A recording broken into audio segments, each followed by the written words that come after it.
Olá pessoal, tudo bem? Muito prazer, minhas cordiais saudações. Eu me chamo Felipe Baldin Dalla Valle, eu sou advogado, bacharel em Direito pela Universidade Federal de Santa Maria, onde venho desenvolvendo o mestrado no programa de pós-graduação em Direito também desta instituição.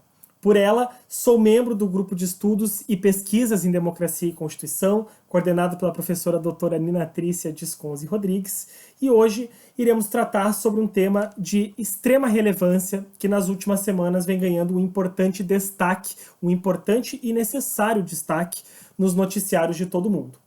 O título do nosso encontro chama-se Sustentabilidade Socioeconômica, o papel do direito constitucional na construção de um futuro sustentável. Desde já, eu gostaria de dedicar a minha fala ao meu amado estado do Rio Grande do Sul, recentemente vitimado pela pior catástrofe climática de sua história.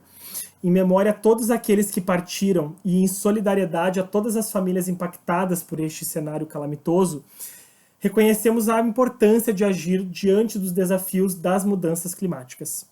Esta palestra não apenas destaca a importância da sustentabilidade do direito constitucional na construção de um futuro sustentável, ela também serve como um lembrete do compromisso que nós, juristas, devemos ter com todas as regiões do mundo que enfrentam desafios semelhantes a este. Eu agradeço pela oportunidade concedida para que possamos tratar sobre um tema tão caro como a sustentabilidade e sua relação com o direito constitucional. Ou melhor, a relação do direito constitucional com a sustentabilidade. Evidente que não pretendo com esta fala esgotar toda a temática, mas a partir dela poder estimular debates tão necessários no meio jurídico. Afinal, para tratarmos da sustentabilidade, precisamos enfrentar contradições e paradoxos o tempo todo. Afinal, o modelo de produção capitalista e o advento da sociedade e do discurso neoliberal conceberam a sustentabilidade um caráter quase que tão somente econômico. Portanto, o termo proposto de sustentabilidade socioeconômica, antes de irônico, é provocador.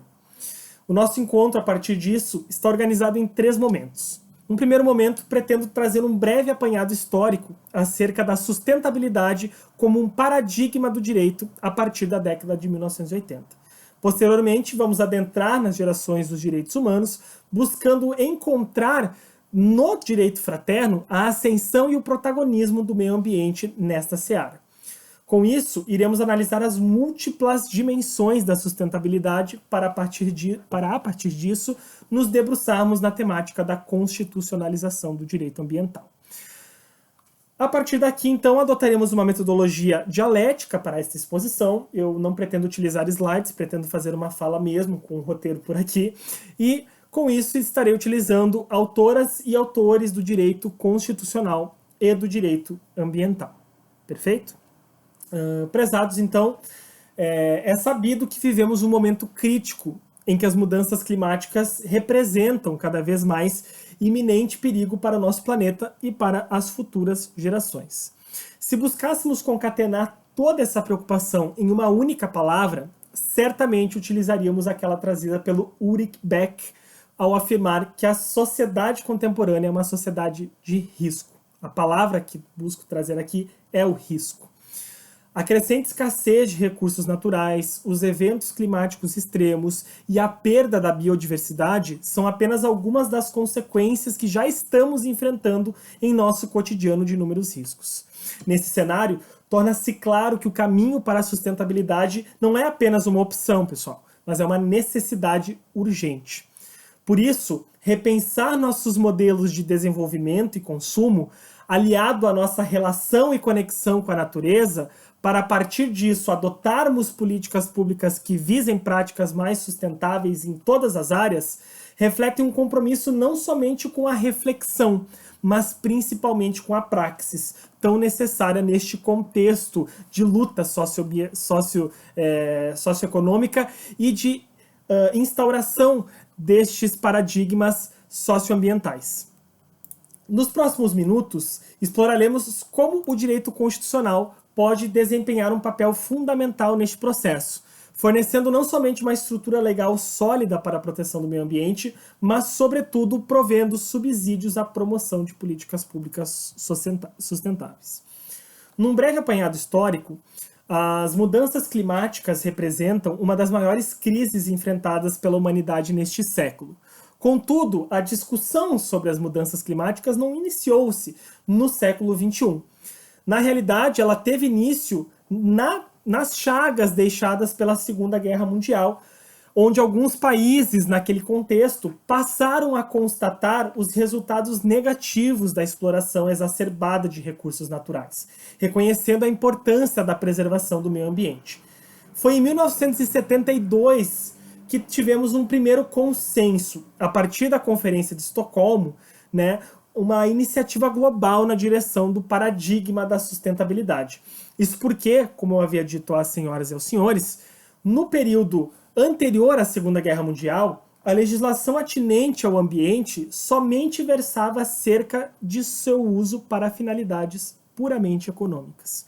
No entanto, o alerta para preservar provocou certa reação em alguns países em desenvolvimento, contrária a assumir compromissos que supostamente estariam limitando sua capacidade de enriquecer e garantir níveis adequados de qualidade de vida às suas populações.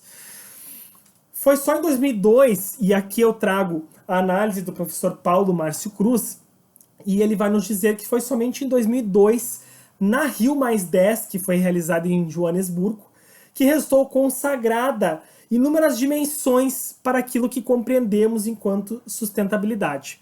Ou seja, a sustentabilidade seria um conglomerado de perspectivas, tanto a ecológica, quanto a social, como a econômica. Então, tudo isso, essas qualificadoras, né, seriam objetivos, seriam meios para alcançarmos, na realidade, um meio ambiente sadio e equilibrado na sua perspectiva ampla.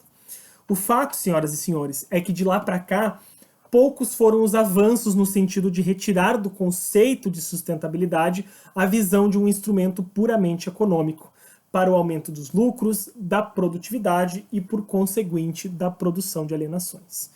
Por conta disso, faz-se necessário compreendermos as múltiplas camadas e dimensões existentes da sustentabilidade para que possamos afastar essas conclusões distorcidas que tão somente a concebem como um meio para atingir as pretensões mercadológicas do sistema capitalista. E para que nós possamos nos debruçar nas dimensões que permeiam a sustentabilidade, num primeiro momento, vamos tratar a própria sustentabilidade como objetivo do meio ambiente, da proteção ao meio ambiente, dentro do rol das gerações dos direitos humanos. Isso porque nós costumamos, e amplamente difundido na academia atualmente, nos cursos de direito Brasil afora, os direitos humanos possuem uma cronologia assentada em gerações, de modo que a categorização destes direitos em gerações se inspira nos lemas da Revolução Francesa, quais sejam a liberdade, a igualdade e a fraternidade. Vamos nos ater, neste aspecto, tão somente nos direitos humanos de terceira geração, chamados de direitos da fraternidade. Um ponto que eu chamo de destaque e coloco aqui uma marca muito importante é que os direitos da fraternidade, eles possuem uma distinção muito interessante, muito peculiar dos direitos da geração de liberdade ou os direitos de igualdade. Isso porque os direitos da fraternidade eles rompem com a lógica homem-indivíduo enquanto titular deste direito. E eles conferem essa titularidade aos grupos e a diversos grupos ou uma titularidade coletiva, como a que ocorre no meio ambiente. O professor Ingo Sallet vai destacar isso bem de forma muito concisa, e ele vai nos trazer a ideia de que o meio ambiente é o maior representante desta geração de direitos humanos. Ele possui uma característica de proteção universal. Outros filósofos, como Elígio Resta, eles vão destacar que este direito fraterno ele propõe uma quebra importante na estrutura da relação social.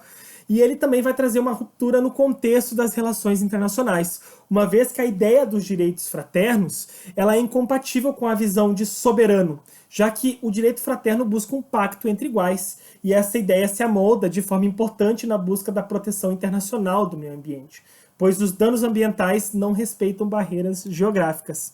Porém, existe sim um consenso de que a tutela a estes direitos ambientais possuem de certa forma, e encontram-se inseridas num contexto de soberania, gerando aqui um dos primeiros desafios nessa nossa complexidade, que é a impossibilidade de proteção efetiva frente ao conflito danos globalizantes versus proteção não globalizada, né? Feita essa introdução, então, pessoal, se o direito ao meio ambiente ele se revela como um grande protagonista da terceira geração, a fraternidade, a sustentabilidade carrega no seu bojo a preservação deste meio ambiente enquanto método e praxis.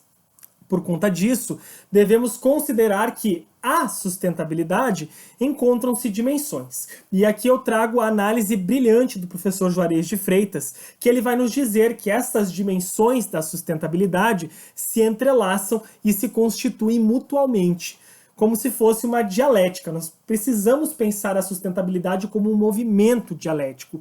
E ele não pode, sob pena, e de acordo, e aqui parafraseando o professor Juarez de Freitas, a sustentabilidade não pode, sob pena de irremediável prejuízo, ser rompida. A partir daqui, nós podemos compreender a sustentabilidade com dimensões entrelaçadas, dimensões éticas, dimensões jurídico-política, dimensão ambiental, dimensão social e dimensão econômica, a qual iremos reservar um momento para nos debruçarmos. Então, a partir daqui, nós vamos tratar, feita esta grande introdução sobre a dialética da sustentabilidade, nós vamos tratar a ideia da sustentabilidade e como ela foi abarcada pela legislação infraconstitucional, de modo a compreender o tratamento dispensado ao meio ambiente em período anterior à constitucionalização do direito ambiental. Como eu havia dito, antes dos movimentos constituintes da década de 70 e 80, numa época após a Convenção de Estocolmo em 1972, a proteção jurídico-ambiental mundial ela era realizada principalmente e sempre via leis ordinárias. O Brasil também não fugiu à regra disso, pessoal. A partir daqui nós podemos utilizar alguns, e na realidade o Brasil, ainda em 65, com o Código Florestal, já se mostrava um pioneiro na discussão do direito ambiental dentro de sua política e dentro da sua legislação infraconstitucional. Podemos também trazer aqui a Lei de Proteção à Fauna, a Política Nacional do Meio Ambiente, todas essas leis editadas num período anterior à Constituição de 88.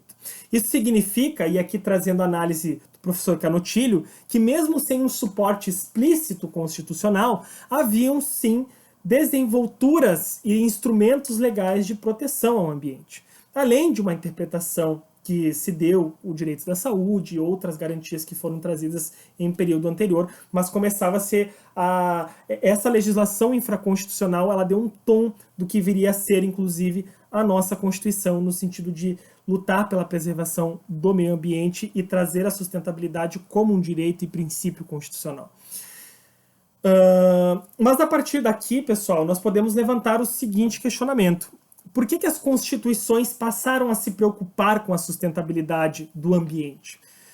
O direito ambiental brasileiro, e este é o nosso recorte que a gente procura propor aqui, a exemplo do que ocorreu em outros lugares do mundo, ele é fruto de uma luta social, histórica e política. Então existe uma relação intrínseca entre o direito ambiental e as reivindicações sociais de proteção ambiental e a afirmação dos valores ecológicos verificados especialmente a partir da década de 60, com a queda do Muro de Berlim. A partir disso, nós podemos compreender que o direito ambiental nasce para confrontar este status que se encontra a civilização. Ele vai desafiar as práticas tanto passadas quanto atuais da humanidade, que nos conduziram a estes níveis preocupantes de degradação ambiental, com casos constantes e cotidianos, né, do aquecimento global, a perda de biodiversidade, a extinção de espécies, catástrofes climáticas como a que estamos vivenciando atualmente.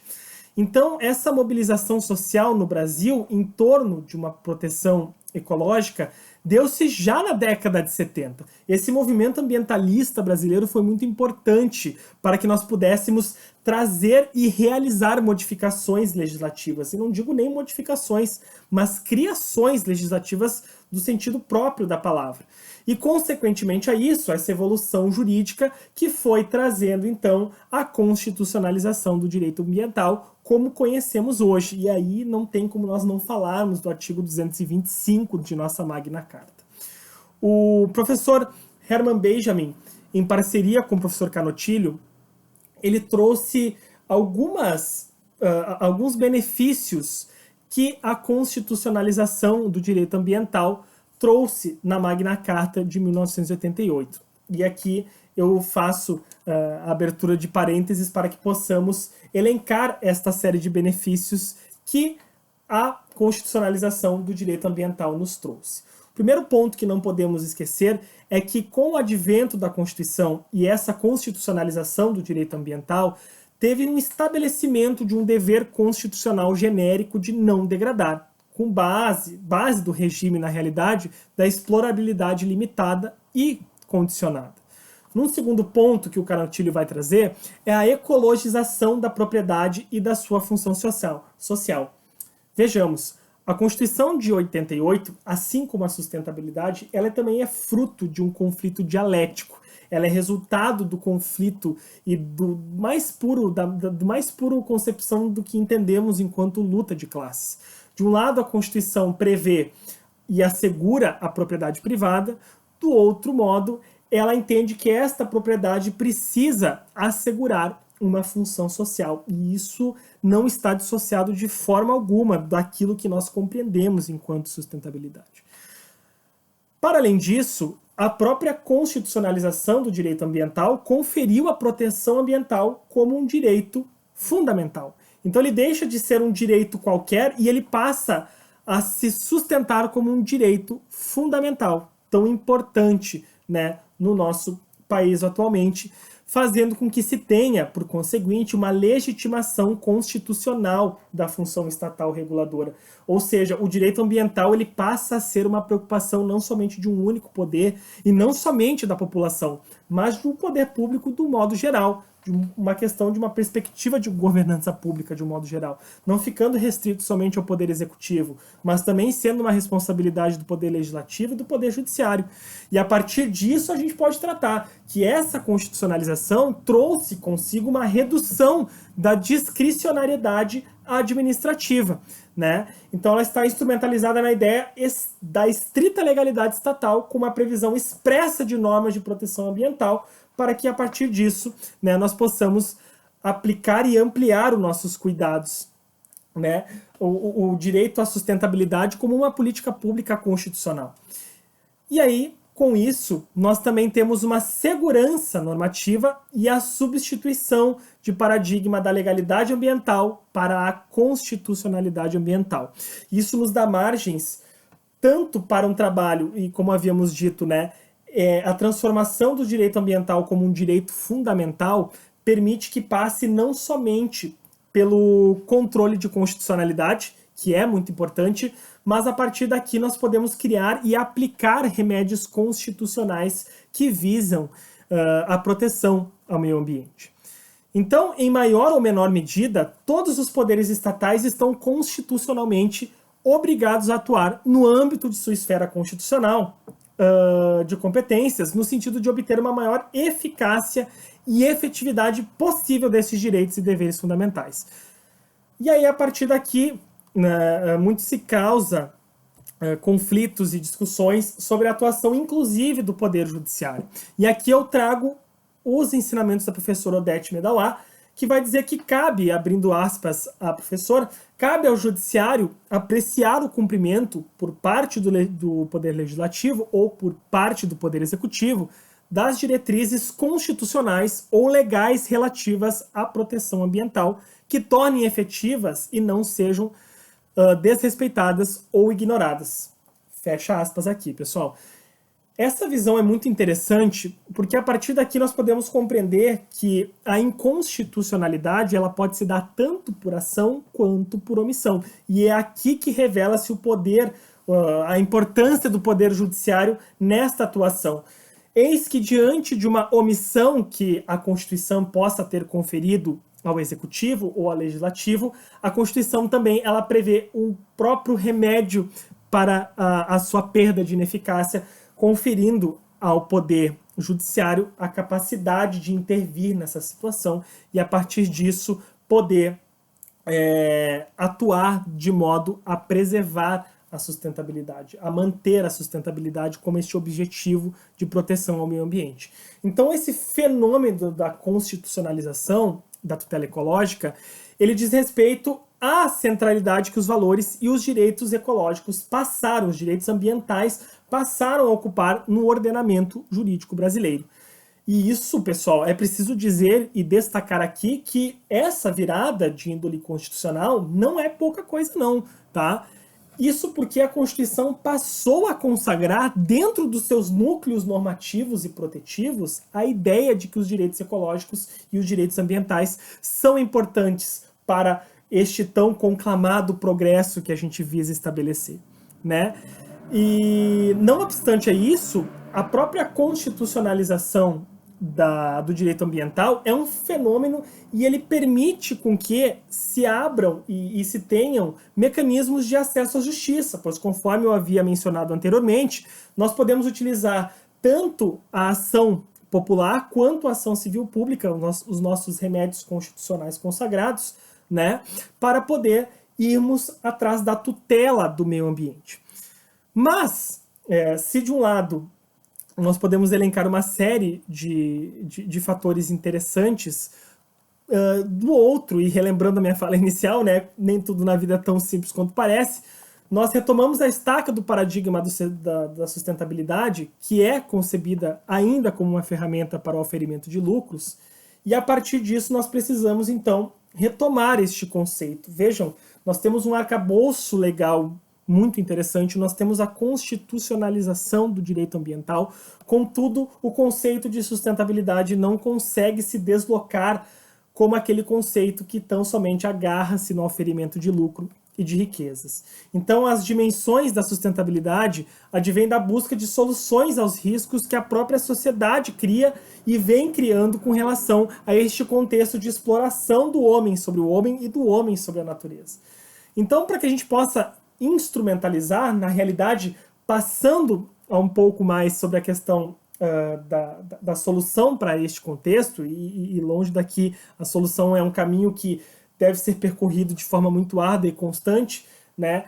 Faz-se necessário que nós possamos instrumentalizar a sustentabilidade sob uma perspectiva de modo a romper com esta visão de sustentabilidade unicamente direcionada para fins econômicos. Nós precisamos compreender que existe um sistema interligado e interdependente que inclui tanto a esfera social, a esfera política, a esfera ambiental. Lembrem-se da fala do professor Juarez de Freitas, que é muito importante para dentro da compreensão do que é a sustentabilidade, né?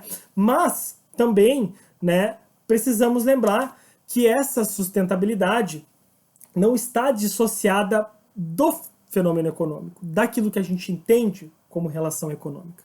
Contudo, nós não poderíamos tratar e trazer a discussão da sustentabilidade de uma perspectiva econômica se nós não tratarmos sobre uma questão que a professora Maria da Conceição Tavares sempre pautou brilhantemente em sua obra. Uma economia que não se preocupa com a justiça social é uma economia que vai condenar os povos a uma brutal concentração de renda e de riquezas. Essa concentração de renda e de riqueza vai acentuar cada vez mais as desigualdades, perpetuando este estado de risco. E, na verdade, não só perpetuando este estado de risco, que foi a palavra que utilizamos no início, num primeiro momento, como este risco um dia irá se tornar algo irreversível. Nós sabemos que os impactos das mudanças climáticas estão cada vez mais evidentes e generalizados. Nós estamos presenciando eventos climáticos cada vez mais extremos, como furacões intensos, ondas de calor recordes, secas prolongadas e o aumento das inundações catastróficas, e como tivemos atualmente e infelizmente aqui no estado do Rio Grande do Sul. O derretimento acelerado das calotas polares, o aumento do nível do mar também estão ameaçando comunidades costeiras e ecossistemas como um todo, ecossistemas que encontram-se vulneráveis em todo o mundo. Estes ecossistemas tanto marinhos quanto terrestres, também estão sofrendo com a perda da sua biodiversidade e com a degradação ambiental, o que vem afetando e gerando, né, a capacidade do planeta de sustentar a própria vida, a própria existência de seres vivos. Então, à medida em que nós concluímos a nossa discussão sobre o papel do direito constitucional na construção de um futuro sustentável, é importante refletirmos sobre os principais pontos abordados e reafirmarmos o nosso compromisso com a promoção da sustentabilidade e a proteção do meio ambiente. Pois, conforme leciona, e aqui trago o nosso brilhante pensador e o imortal Ailton Krenak, ao observarmos as nossas casas, os nossos alimentos, os meios de transporte e principalmente a nossa forma de consumo, nós percebemos que tudo que nos roda e tudo que nos cerca é insustentável. De modo que, se nós começássemos a pensar práticas sustentáveis, mas sem querer romper com essa individualização que o mundo se encontra, nós estaríamos tão somente nos aproximando de uma vaidade pessoal. A sustentabilidade não pode ser uma vaidade pessoal. Ela precisa aproximar. Diante das múltiplas camadas que especificam a sustentabilidade, nós tratamos aqui a sustentabilidade sobre o ponto de vista jurídico, tratamos sobre a sustentabilidade do ponto de vista econômico, tratamos a sustentabilidade do ponto de vista ético e moral, mas, quiçá, e diante dessas múltiplas camadas, o pensamento coletivo talvez seja aquilo que deliga a este caleidoscópio que é o meio ambiente e a este caleidoscópio que é o pensamento da sustentabilidade. A partir daqui nós podemos pensar em vários debates sobre o Pacto Federativo, que sim é importante repensarmos. Nós precisamos, a partir daqui, recriar as leis orgânicas municipais, estabelecer políticas públicas de prevenção a catástrofes climáticas, e tudo isso que nós estamos debatendo aqui é somente um pontapé inicial para um projeto de sustentabilidade em nível nacional. Porque, conforme nós havíamos dito, os direitos de fraternidade, eles buscam sempre romper com essa ideia. Eles buscam, na realidade, aproximar cada vez mais as múltiplas soberanias, criando a partir daqui, né, soluções sustentáveis para problemas que geograficamente não se atentam e não ligam para questões soberanas. Mas se a partir daqui a gente comece a pensar essas políticas públicas, essas políticas de prevenção a catástrofes climáticas, a lei orgânicas municipais começando a dar a devida atenção a estas mudanças, o Pacto Federativo Brasileiro também mostrando-se cada vez mais palpável no sentido de produzir políticas públicas voltadas à proteção ambiental, tudo isso seria de muita importância e de muita valia aos próximos episódios, para que a gente possa sair daquela palavra que inicialmente nós estávamos tratando: risco. Nós não podemos mais ser uma sociedade de risco, e a partir daqui, esta sociedade precisa começar a pensar e agir de modo coletivo, e a pensar as futuras gerações, e para que a partir daqui a gente consiga retirar, né, ou melhor, não somente retirar, mas trazer os outros elementos que compõem este cenário que nós chamamos de sustentabilidade. Eu agradeço mais uma vez a oportunidade a mim conferida. Eu vou deixar aqui o meu e-mail para caso tenham interesse em contato, parcerias em produções acadêmicas, estamos sempre à disposição. É fbaldin.vale@gmail.com. Eu desejo a todas e todos um ótimo evento. E novamente agradeço pelo convite que foi a mim concebido. E nos vemos, pessoal. Um grande abraço. Até mais. Tchau, tchau.